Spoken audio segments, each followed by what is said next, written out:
How's it going, Jiu Jitsu peeps? My name is Chasen Hill. I'm a Jiu Jitsu black belt. I've been training for over 12 years. I'm a full-time instructor. So thank you guys for checking this section out of the narrative sparring. I typically don't have my ugly mug in the beginning of narrative sparrings, but I kind of want to talk a little bit about how I edited this video a little bit differently. I actually have slowed down the video a little bit more. I have some freeze frames in, and I have arrows pointing to specific highlighting details that shows you how to perform the technique, and I go into a little bit more detail about why I chose to do that technique here and actually how to do the technique and how you can implement it in your game. Don't worry, the video will be here in just a second. You'll get to see it.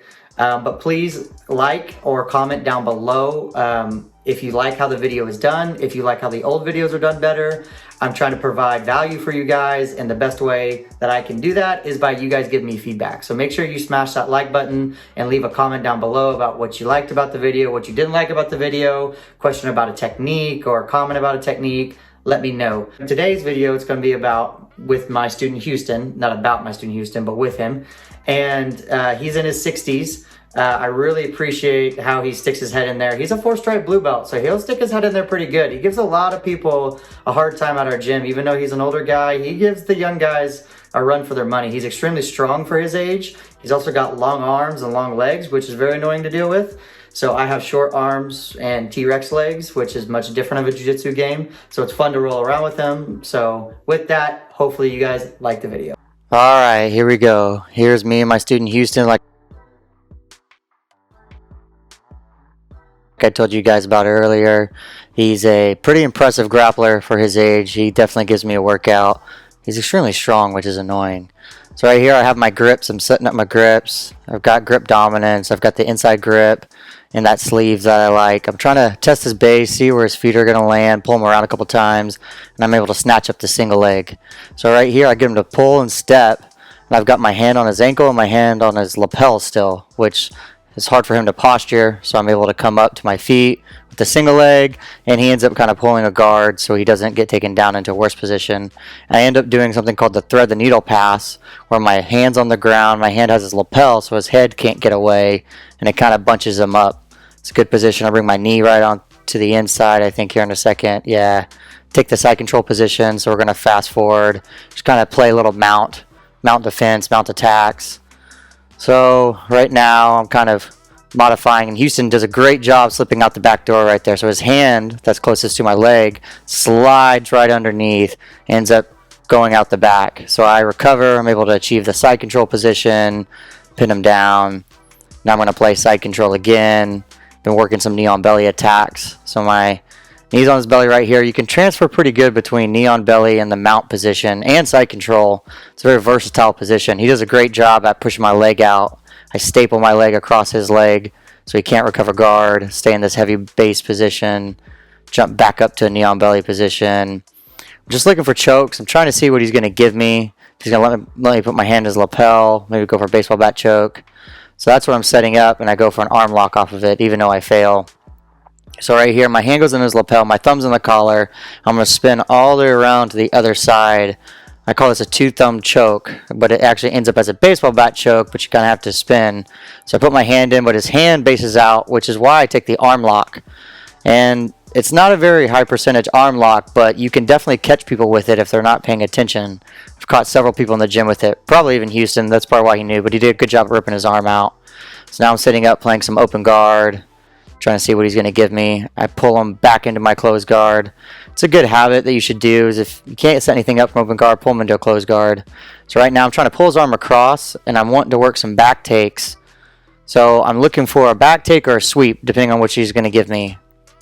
Now right here I try to off balance him over with a flower sweep, but he posts his hand and his arm is pretty inside my leg, so I throw my feet up for a triangle attack. His arm's not totally out. He's got long arms and he can keep him inside pretty good, but now I end up pushing over and trying to take his back from the other side. Houston's got long arms, long legs, and he's quite a bit taller than me, so he's hard to take the back.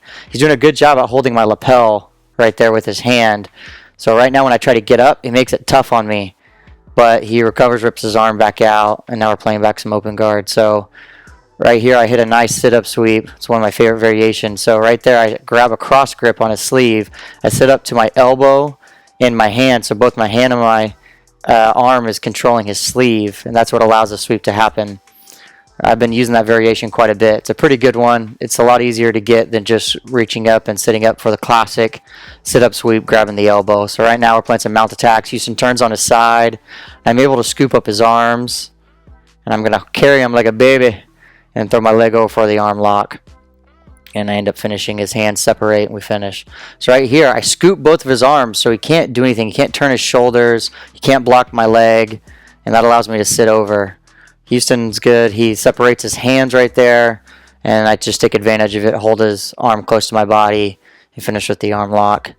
It's a variation I like to do of the arm lock where I hold both arms because you can't really turn or get a good escape off right away. So we had some camera issues there. So now we're starting back up in open guard. Got my feet in his hips, not letting him get close to me. I insert a butterfly hook. And now I have a cross grip and a grip on his back. It's one of my favorite grips. I'd like his belt, but I can't get it. And I execute one of my favorite sweeps.